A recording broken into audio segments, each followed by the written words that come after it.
Hello, कैसे हैं आप? आई विश कि आप बहुत अच्छे हों, मज़े में हों, है ना? और अपना ध्यान रखा कीजिए, ठीक है? तो प्लीज़ एक स्माइल कीजिए। आज के वीडियो में जो हम बात करने वाले हैं, वो लीनियर इक्वेशन टू वेरिएबल अपना कंटिन्यू था, जिसमें मैंने आपको दो इक्वेशन को कैसे सॉल्व करते हैं elimination by equating coefficient method मैंने आपको लास्ट लेक्चर में सिखाया था, है ना? तो आपको आज के वीडियो में जो हम सीखने वाले हैं, ये देखो पिछले कुछ क्लास में हमने कुछ क्वेश्चन किए थे, ठीक है? तो आज की वीडियो में मैं आपको सिखाऊंगा elimination by substitution. Elimination by substitution and simultaneously हम कवर करेंगे क्रैमर्स रूल को भी, यानी अलजेब्रिकली जो हमारा तीन मेथड है, हम ये तीनों मेथड ऑलमोस्ट कवर कर लेंगे। देन आपको ग्राफिकल मेथड सिखा देंगे और फिर इस चैप्टर में और ज़्यादा कुछ है नहीं बेसिकली। तो देखो एक क्वेश्चन मैं आपको लिखता हूँ, इसी क्वेश्चन को हमने एलिमिनेशन बाय इक्वेटिंग कोफिशिएंट से ऑलरेडी किया हुआ है।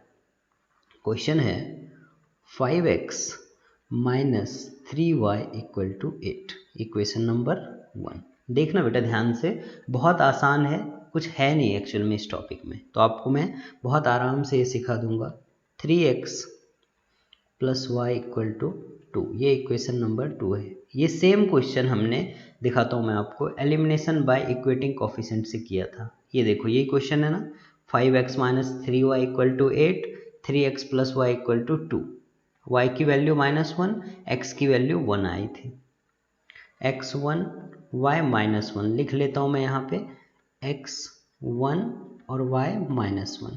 कई बार क्या होता है, बहुत सारे बच्चों को ये डाउट होता है कि क्या सर हम मेथड अलग रखेंगे तो आंसर डिफरेंट आ सकता है क्या? नहीं बेटा, मेथड आप कोई भी यूज करो, आंसर डिफरेंट नहीं आने वाले हैं, है ना? आप किसी भी स्कूल से पढ़ोगे तो आप तो वही सिलेबस पढ़ रहे हो, है ना? कह सकते हैं कुछ इस टाइप से, ठीक है? तो देखो इसको कैसे सॉल्व करेंगे, एलिमिनेशन बाय, इसको सॉल्व करने वाले हम एलिमिनेशन बाय सब्स्टिट्यूशन, इस मेथड का नाम है। एलिमिनेशन क्यों लिखा है? आप x और y दोनों में से कोई भी एक वैल्यू को एलिमिनेट कर दोगे और फिर जो वैल्यू बच जाएगा y या फिर x, वो हम फाइंड कर लेंगे। दो वेरिएबल को एक साथ सॉल्व नहीं कर पाएंगे आप, इसलिए एक वेरिएबल को हम एलिमिनेट कर देते हैं। जैसे पिछले बार देखा था आपने कोफिशिएंट इक्वेट करके, यहाँ पे हम क्या करेंगे, सब्स्टिट्यूट करके करेंगे। मतलब किसी एक इक्वेशन में से मैं x की वैल्यू निकाल लूंगा और दूसरे इक्वेशन में पुट कर दूंगा। देखिए आप कैसे करते हैं। 5x minus 3y equal to 8 equation 1 है आपका, और 3x plus y equal to 2 ये इक्वेशन नंबर 2 है। तो अगर इक्वेशन 2 में से मैं आपको बोलूं कि मुझे y की वैल्यू बताओ, कोई भी वैल्यू आप निकाल सकते हो, चाहे तो x चाहे तो y। तो आप बोलोगे सर आपको y निकालना है, मतलब आप क्या करो, 2 राइट में लिखा है, इस 3x को राइट में ट्रांसपोज करो।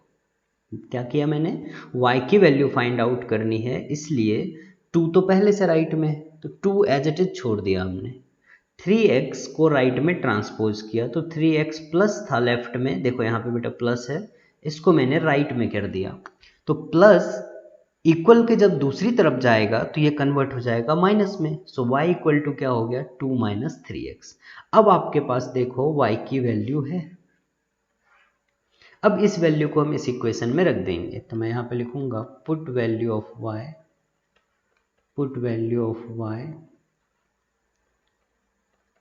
इन इक्वेशन 1। मतलब दो इक्वेशन में से एक इक्वेशन को आपको यूज करके कोई वैल्यू फाइंड करनी है और उसको किसी दूसरे इक्वेशन में रख देना। जैसे मैंने 2 में से निकाला, 1 में रख रहा हूं, तो 5x माइनस 3, अब y है तो y के जगह आप ये वाली वैल्यू रखो, ये वाली वैल्यू, तो y की जगह पे क्या रखेंगे हम, 2 माइनस 3x इक्वल टू क्या हो गया, 8। एक बार रिवाइज कर लेते हैं क्या क्या किया। दो इक्वेशन गिवन थे, हमने दोनों इक्वेशन लिख लिए। कौन सा मेथड यूज करना है मुझे, एलिमिनेशन बाय सब्स्टिट्यूशन। देखो जब तक क्वेश्चन में ये पर्टिकुलर मेथड कहा ना जाए कि आपको यही मेथड यूज करना है, तो आप कोई भी मेथड यूज कर सकते हो तीनों में से। लेकिन अगर स्पेशली क्वेश्चन में ये मेंशन है कि you have to use elimination by substitution, then you have to use this particular method only, right. तो क्या करने वाले हैं अब, इसके बाद क्या किया, सेकेंड इक्वेशन में से मैंने y की वैल्यू निकाली, इस y की वैल्यू को फर्स्ट इक्वेशन में पुट कर देंगे।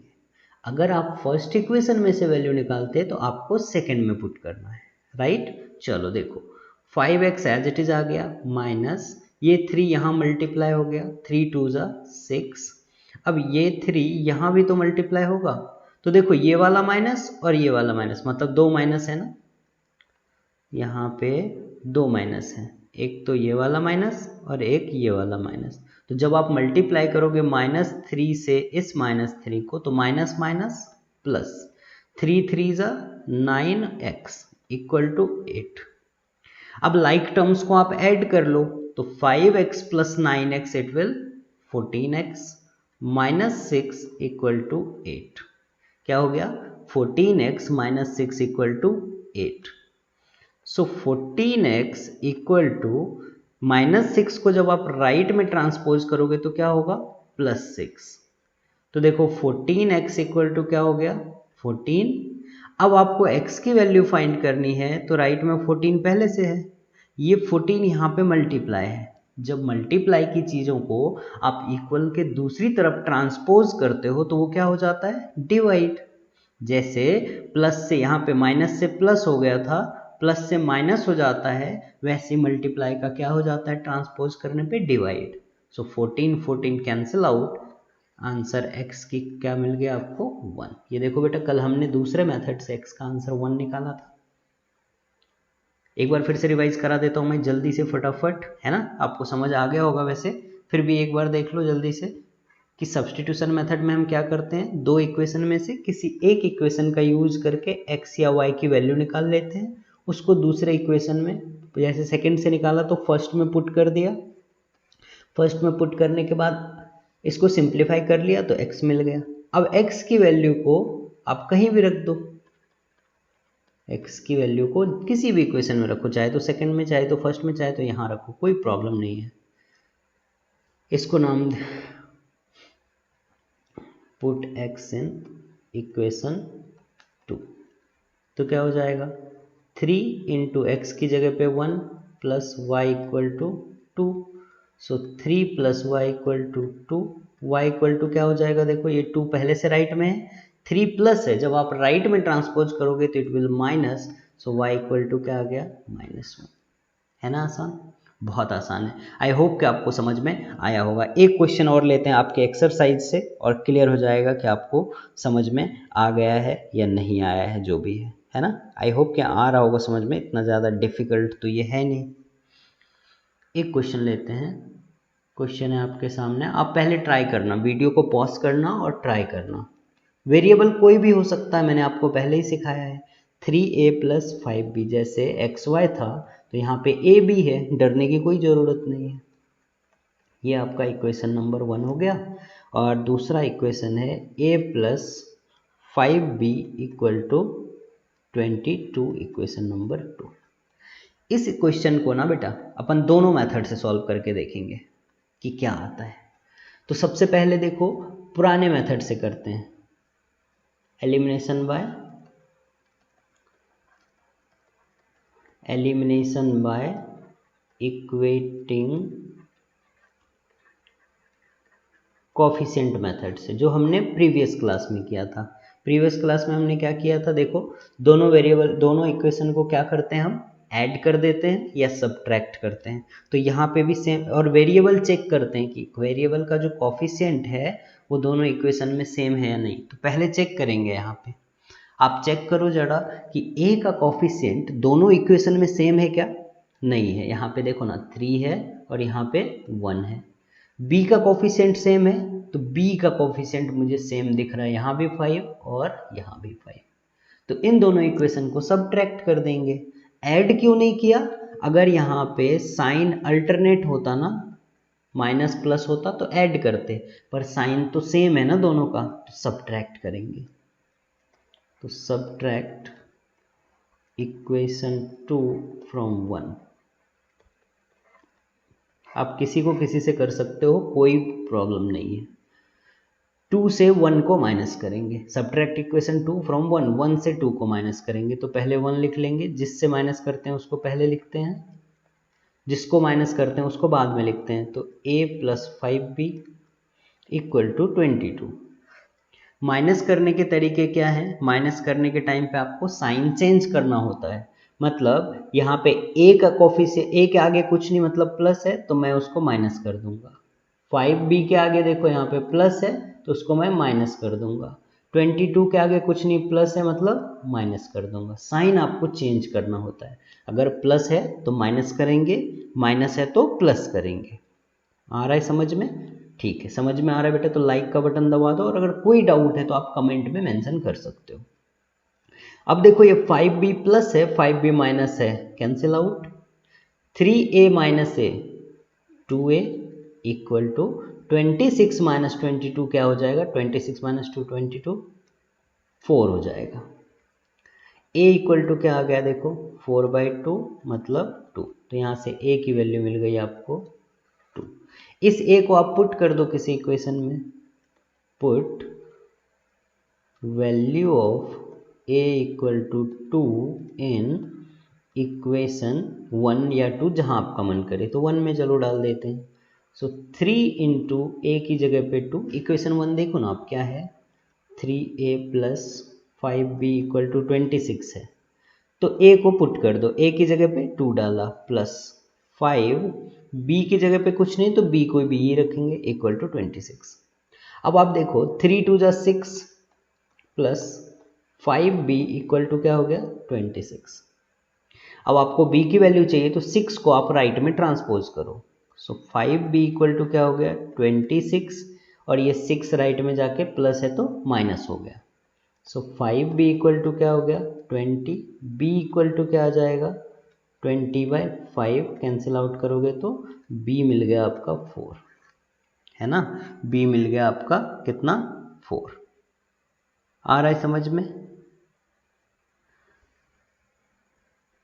ओके, आ रहा है। इसी को देखते हैं दूसरे मेथड से, दूसरे मेथड से एलिमिनेशन बाय सब्स्टिट्यूशन से, एलिमिनेशन बाय सब्स्टिट्यूशन से। तो आपको दोनों मेथड ऑलमोस्ट रिवाइज हो जाएगा, फिर आप एक बार मास्टर हो गए, फिर कोई भी क्वेश्चन आने तो फिर आपको कोई प्रॉब्लम नहीं। 3a + 5b equal to 26, question वापस लिख देता हूँ मैं, 3a + 5b equal to 26 equation number 1, and second equation है a + 5b equal to 22 equation number 2। आप क्या करो, सेकेंड इक्वेशन छोटा है तो आप वहाँ से वैल्यू निकाल लो। तो चलो मैं वैल्यू निकालता हूँ कि a + 5b इक्वल टू 22, तो a कितना हो जाएगा 22 माइनस 5b। देखो ना ये किया ना, सिर्फ इस 5b को उठा के राइट में डाला, तो अब आपके पास a की वैल्यू है। पुट a इन इक्वेशन 1, क्योंकि आपने सेकेंड इक्वेशन से निकाला है, तो put value of a in equation number 1, equation 1 में पुट कर देंगे। तो क्या है equation 1, 3a + 5b equal to 26। तो 3a की जगह पे क्या डालोगे आप, ये value 22 minus 5b plus 5b equal to 26। Multiply कर लो आप इसको, अब एक ही वेरिएबल बचा आपके पास, ये देखिए, तो 22 इंटू 3 इट विल 66 माइनस 3 यहाँ भी मल्टीप्लाई होगा तो 5 3 ज़ा 15b plus 5b equal to 26। अब 66 को राइट में भेज दीजिए क्योंकि लाइक टर्म आपस में सिंप्लीफाई होंगे। सो -15 + 5 क्या हो जाएगा -10b इक्वल टू 26 माइनस ये 66 प्लस है, जब राइट में जाएगा तो माइनस हो जाएगा। सो -10b इक्वल टू कितना हो जाएगा 66 में से ये 0 और ये 4, -40 आ गया, ये minus cancel out, b equal to देखो बेटा क्या हो जाएगा 40, और 10 यहाँ मल्टीप्लाई था इस तरफ आके डिवाइड हो गया, तो 10 4 जा 40, b कितना मिला 4। इस b की वैल्यू को आप कहीं भी रख दीजिए, है ना, b की वैल्यू को आप यहाँ भी रख सकते हो। तो a इक्वल टू क्या हो जाएगा, देखो 22 माइनस 5 इंटू 4। तो a इक्वल टू क्या आ गया, 22 माइनस 20 यानी 2। तो a आ गया आपका 2 और b आ गया 4। देखो प्रीवियस मेथड से भी हमने ये किया था, b 4 और a निकाला था 2। तो आई होप कि आपको आ रहा है समझ में, क्लियर। अगर समझ में आ रहा है तो 1.1 के सारे क्वेश्चन आप प्रैक्टिस कर लेंगे, ठीक है, क्लियर है, ठीक है। अब बढ़ते हैं अपने क्रैमर्स रूल की तरफ। जो भी क्वेश्चन आप सारे क्वेश्चन में अप्लाई करना, सारे क्वेश्चन बन जाएंगे आपसे। 1.2 में भी बहुत सारे क्वेश्चन हैं जिसको आप अलजेब्रिकली सॉल्व कर सकते हो। ग्राफिकली मैं बता दूंगा आपको, ग्राफिकल का कोई प्रॉब्लम नहीं है। अब जो नेक्स्ट टॉपिक है अपना, जिसके ऊपर क्रैमर्स रूल बेस्ड है, वो है डिटर्मिनेंट। डिटर्मिनेंट, अब ये डिटर्मिनेंट क्या है, क्या बला है, ये आप समझ रहे होगे कि डिटर्मिनेंट आखिर है क्या। तो बेटा डिटर्मिनेंट देखो कुछ है नहीं, मैं आपको बताऊं तो आपने मॉड देखा है, मॉड को कैसे लिखते थे, वैसे लिखते हैं। तो यहाँ पे दो डंडे लगा देते हैं, एक डंडे इधर एक डंडे इधर। इस ये रिप्रेजेंटेशन है एक्चुअल में। डिटर्मिनेंट 12th का टॉपिक है, आपका टॉपिक नहीं है, फिर भी स्टेट बोर्ड में थोड़ा सा दिया है, थोड़ा सा, बिल्कुल नाम मात्र का। तो दो डंडे हमने साइड में लगा दिए, इसके अंदर हमने एलिमेंट वैल्यू लिख दिए। इस वैल्यू को एक्चुअल में बोलते हैं एलिमेंट, एलिमेंट ऑफ डिटर्मिनेंट। मतलब डिटर्मिनेंट एक रिप्रेजेंट करने का तरीका क्या है, दो आप डंडे लगा दो, उसके बीच में नंबर लिख दो कुछ इस टाइप से, ठीक है। तो डिटर्मिनेंट जो होगा, तो इसमें ये जो ए बी है,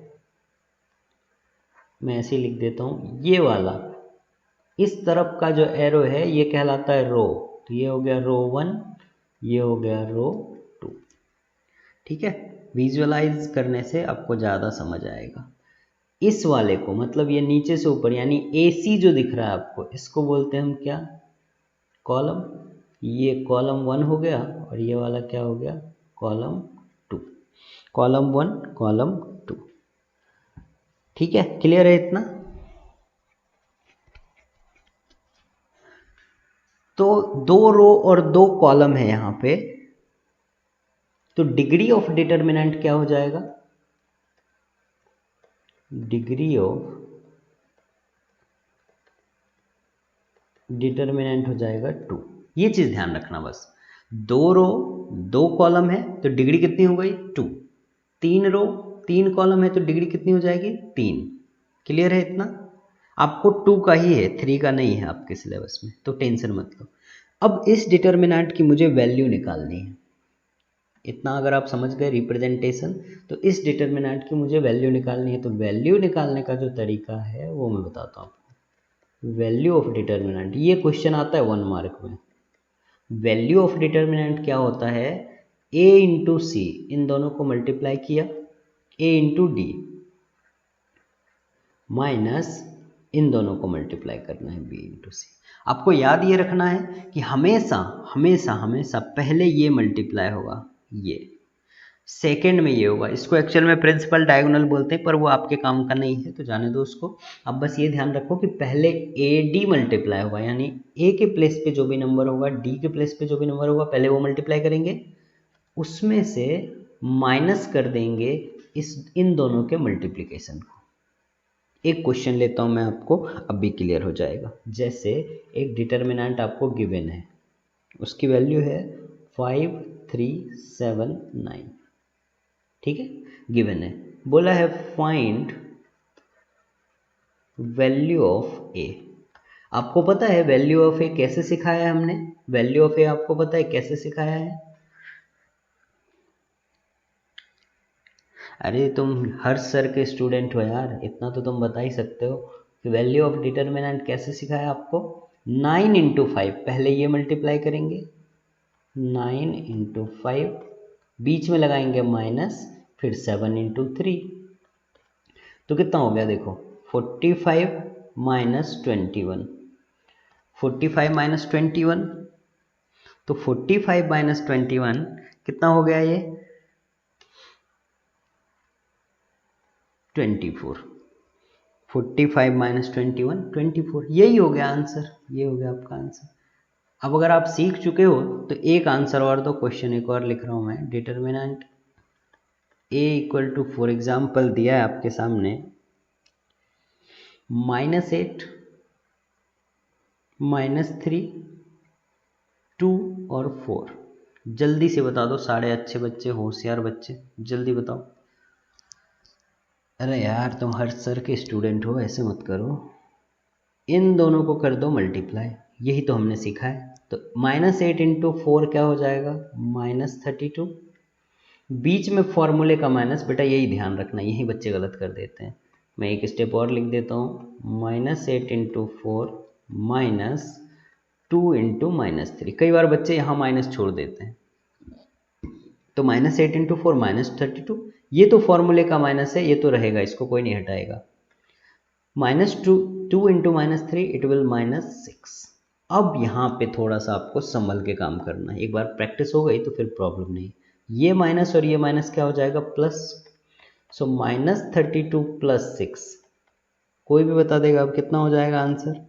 -26। ये आ गया आपका आंसर।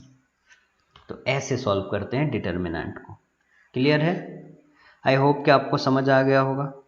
अब डिटर्मिनेंट आप सॉल्व करना जान चुके हैं, तो 2 मिनट लगेगा मेरे को आपको थर्ड मेथड सिखाने में, सिर्फ 2 मिनट। चलें नेक्स्ट मेथड पे।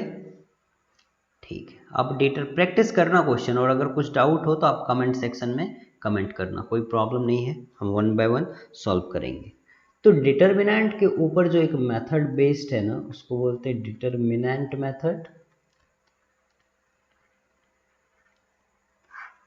इसी का नाम था क्रैमर्स रूल। ये मैथमेटिशियन थे जिन्होंने ये दिया, तो उनके नाम पे क्रैमर्स रूल चलता है। क्रैमर्स रूल चलता है। एक बात मैं आपको बताऊंगा, एक ही बार में ग्रिप कर लेना, टेंशन खत्म, फिर कुछ है ही नहीं उसमें। एक ही बार में आप ग्रिप कर लेना। अगर मैं जनरल इक्वेशन लिखूं, लीनियर इक्वेशन 2 वेरिएबल का, तो क्या था जरा मुझे याद दिलाना? a1x b1y equal to c1, equation 1। General equation लिख रहा हूं मैं, क्योंकि मुझे फॉर्मूला बताना है आपको। दूसरा इक्वेशन कैसा था? a2x b2y equal to c2। यही फॉर्मेट होता है ना, जनरल इक्वेशन है। ए की जगह पे कुछ और आ जाएगा, बी की जगह पे कुछ और आ जाएगा, दूसरा इक्वेशन में भी दोनों इक्वेशन अलग अलग हो जाएंगे। तो आप क्या करो, जब भी आपको ये मेथड लगाना हो, जब भी मेथड लगाना हो तो आप फर्स्ट में क्या करो, मेक RHS 0। ये मैं आपको समझा रहा हूं, ये कहीं बुक में मिलेगा नहीं आपको लिखा हुआ, जस्ट मैं आपको समझा रहा हूं। RHS कैसे 0 होगा भैया? तो ये C1 को आप लेफ्ट में ले सकते हो। तो अब क्या इसी इक्वेशन को मैं ऐसा लिख सकता हूँ, a1x plus b1y plus c1 equal to 0, a2x plus b2y plus c2 equal to 0। बोलो क्लियर है इतनी बात? क्या हम ऐसा कर सकते हैं? लेफ्ट में तो लाना है, लेफ्ट में तो ले ही सकते हैं ना, कि नहीं ले सकते?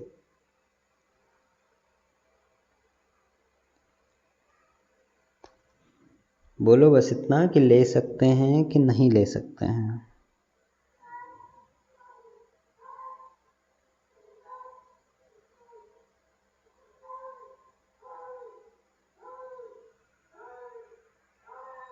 ले सकते हैं क्या नहीं ले सकते हैं?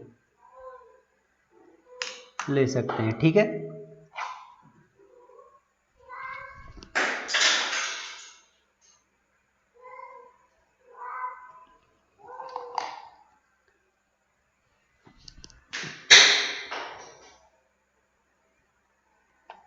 ले सकते हैं। अच्छा ठीक है, चलो अगर आपको कन्फ्यूजन हो रहा है तो ये छोड़ दो, नहीं ले सकते हैं। अब ठीक है, नहीं लेंगे। अब भी 2 मिनट में क्लियर करता हूँ, जैसा आपको आता है वैसा कर लेंगे। अगर आपको लग रहा है कि नहीं ले सकते तो नहीं लेंगे, जैसा है वैसा। ऐसा तो बना सकते हैं ना इक्वेशन को जैसा लिखा है, ठीक है। ओके चलो, इसमें अगर आप राइट हो तो ऐसे ही बना लेंगे। 3 चीज आपको यहाँ पे फाइंड करना पड़ेगा, ध्यान से सुनना बेटा। एक्स निकालने के लिए डायरेक्ट फॉर्मूला होता है dx/dy। y निकालने के लिए डायरेक्ट फॉर्मूला होता है dy/d। अब आप, मैंने जैसे ये लिखा आपको देख के लग रहा होगा कि ये dx क्या है, dy क्या है और d क्या है। तो आप ध्यान से सुनो, dx का फॉर्मूला होता है, dx का फॉर्मूला होता है C1C2, और इस तरफ C1C2 के साथ लिखेंगे B1B2। कैसे याद रखना है मैं वो भी बताऊंगा आपको। dy का फॉर्मूला होता है A1A2 C1C2, और d का फॉर्मूला होता है, d का formula A1B1 A2B2, A1B1 A2B2। बस पूरी कहानी। और ये क्या है, ये क्या है, डिटर्मिनेंट तो है, यही तो सॉल्व करना आपको सिखाया है हमने अभी पिछले ये स्लाइड में। जो डिटर्मिनेंट निकालना सिखाया है यही तो है। तो मतलब इस मेथड में आपको डिटर्मिनेंट 3 बार निकालने पड़ेंगे। इस मेथड में डिटर्मिनेंट आपको 3 टाइम्स निकालने पड़ेंगे। फॉर्मूला आपको याद रखना पड़ेगा। एक्स का जो फॉर्मूला है, इसका डेरिवेशन भी है पर गरज नहीं डेरिवेशन की, क्या ज़रूरत है, आपको क्या करना है।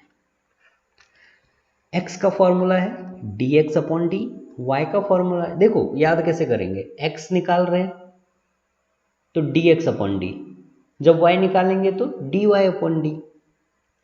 dx जब लिख रहे हैं तो C1C2 आप पहले लिखोगे, C1C2 पहले लिखोगे, और C1C2 के बाद में हम वो एलिमेंट लिखेंगे जिसमें x नहीं आता हो। तो देखो हमने B1 B2 लिखा, क्या इसमें x आता है, यानी x को छोड़ के। सेम जब हम y लिख रहे होंगे तो C1C2 को सेकंड पोजीशन पे दे देंगे, और उसके साथ में यहाँ वो एलिमेंट लिखेंगे जिसमें y नहीं आता हो। तो देखो यहाँ पे A1 A2 क्या y के साथ है, नहीं है, y वाले को छोड़ देंगे, यानी जो आप लिख रहे हो उसके एलिमेंट को नहीं लेंगे। क्लियर है, बचे हुए 2 को लेंगे। जैसे dx में C1C2 लिया, B1 B2 लिया, पर dx में x वाला तो नहीं लिया ना, A1 A2 नहीं लिया।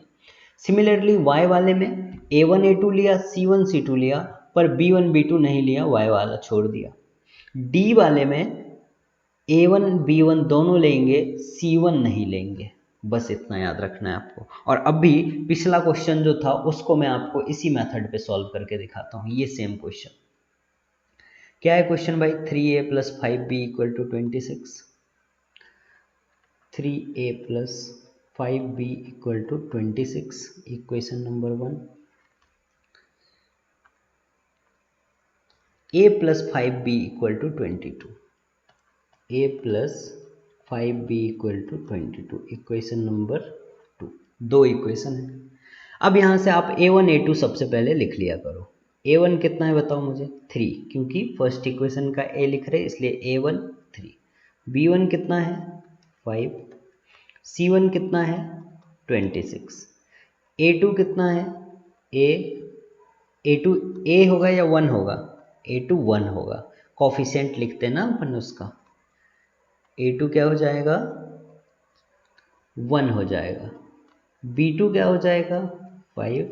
c2 क्या हो जाएगा, 22। इक्वेशन देखो कैसा लिखा हुआ है, वैसे ही लिखा हुआ है जैसा हमने फॉर्मूला सीखा है, बिल्कुल वैसा होना चाहिए इक्वेशन। अगर नहीं होगा तो आपको ये बनाना पड़ेगा। तो यहाँ पे जो मैंने मैक RHS 0 करके बता रहा था ये आप छोड़ दो।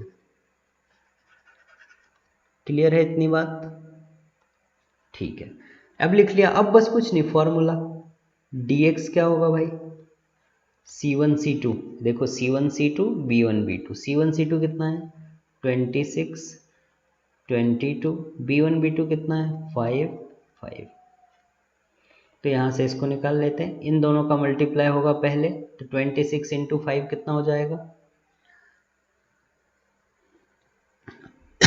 130, माइनस इसको अब हटा दो, 130 - 1110 कितना आ गया 130 माइनस 1110 20। डी वाई कितना हो जाएगा, डी वाई का फॉर्मूला देखो a1 a2, तो a1 a2 कहाँ है भाई 3 2, c1 c2 कितना है 26 और ये 22। मल्टीप्लाई आप पहले इसको करोगे और उसमें से माइनस करेंगे, तो 22 3 ज़ा 66 माइनस 26 2 ज़ा 52, यही आएगा। कितना हो जाएगा 4 और ये 14 हो गया। डी निकाल लेते हैं, डी कितना आएगा, डी क्या है a1 a2 यानी 3 1, b1 b2 यानी 5 5। सॉल्व करेंगे, पहले ये दोनों मल्टीप्लाई होंगे, 5 3 ज़ा 15 माइनस 5 1 ज़ा 5, कितना आ गया ये भाई 10 आ गया।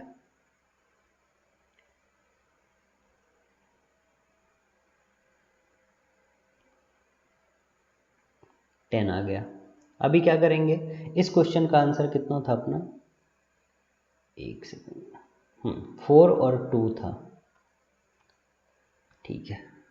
x, अच्छा ये वाले में कुछ लोचा लग रहा है, एक सेकेंड। dy क्या है a1 a2 c1 c2, तो ये हो जाएगा 66 या 14 कैसे आया, a1 a2 c1 c2, एक सेकेंड। dy हमारा y की वैल्यू कितनी है इधर, y की वैल्यू यानी b की वैल्यू 4 है, तो यहाँ पे 40 आना चाहिए, कुछ रॉन्ग किया क्या, 3a + 5b 26 a + 5b 22, 3a + 5b 26 a + 5b 22, ये दोनों 5 3 1 5 5 26 22 लिया। dx का फॉर्मूला c1 c2 और ये लिया, उसके बाद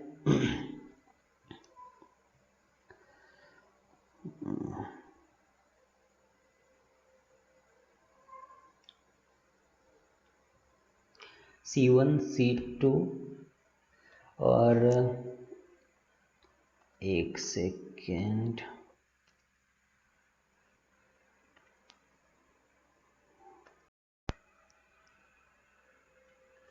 ओके। तो ठीक है, देखो यहाँ पे क्या हुआ था एक्चुअल में कि ये जो 3 क्या लिख रहे हैं अपन यहाँ पे a1 a2, a1 की जगह पे तो 3 लिखा है बराबर, a2 की जगह पे 1 लिखना था, तो ये बाय मिस्टेक 2 हो गया, तो इसको करेक्ट कर लेंगे, बाकी ठीक है।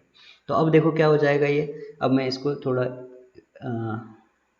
66 माइनस कितना हो जाएगा 26, तो 66 माइनस 26 करोगे तो क्या आएगा, इट विल बी 40। अब आप लिख लो फॉर्मूला, x का फॉर्मूला क्या है dx अपॉन डी, y का फॉर्मूला क्या है dy अपॉन डी। x कितना हो जाएगा आपका, dx देखो क्या है 20 और d कितना है 10, तो 10 2 ज़ा, तो x आ गया 2, तो थोड़ा आपको ध्यान रखना पड़ेगा, है ना। dy कितना होगा 40 और डिवाइड बाई 10, 10 4 ज़ा 40, y कितना आ गया 4। तो कोई प्रॉब्लम नहीं है, एक्स वाई, और यहीं पे आपको वेरिएबल ए भी था, तो आप यहाँ पे ए कंसिडर कर सकते हो, ए = 2 और बी = 4, कोई प्रॉब्लम नहीं है ना। तो आई होप कि आपको ये समझ में आया होगा, ठीक है। इतना रिवाइज करना, नेक्स्ट क्लास में देखेंगे कि कैसे सॉल्व करते हैं, ठीक है। जब तक के लिए मैं आपको एक क्वेश्चन दे के जा रहा हूँ कि कैसे करेंगे, तो होमवर्क में एक क्वेश्चन है आपके लिए, आप प्रैक्टिस करना, कोई डाउट होगा तो आप बिल्कुल कमेंट कर सकते हो, कमेंट सेक्शन ऑन है। 4x + 3y = 5, 3x - 4y = 10, 4x + 3y = 5, ये इक्वेशन 1, ये equation 2, solve by Cramer's rule, है ना। इसी मेथड से आपको सॉल्व करना है, ठीक है। चलो फिलहाल आज की क्लास को यहीं वाइंड अप करते हैं, एक बड़ी सी स्माइल के साथ मिलते हैं अगली क्लास में, तब तक के लिए बाय, टेक केयर।